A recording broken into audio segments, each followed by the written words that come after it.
झारस जब बाल सैया जी लागस का हमाल सैया जी बगली से निकाल सैया जी उड़ावस रुमाल सैया जी बात कर करे होया डो चिराई बोले से पहले चूल्हा चौका कोई के मांझ दे हब बरातानवा अरे पितर के लोटावा से जलवा चढ़ाइब शिव जी के घर ध्यानवा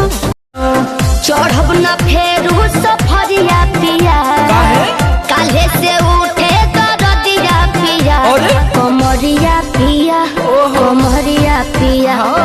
भइल बालपक के ककरिया राजा जानी हमर चढ़ल जवानी बटे रसवा से भरल हो अभी मोजर पारल हो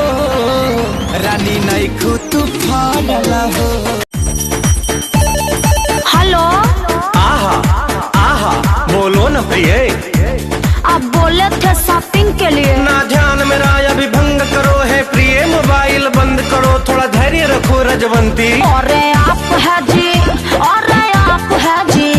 अरे आप है जी बड़े आइल बानी तोहरा गलिया केने बाड़ू हमार ललिया और देखो ना यारावा के पैसन भइल बा हलिया बढ़ता बेचैनिया दादा मुश्किल भइल बा जीना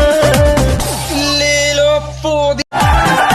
ऐसन ली होला तू काल है बिरेक राजा जी लागे भइल बा कमरिया किरेक राजा जी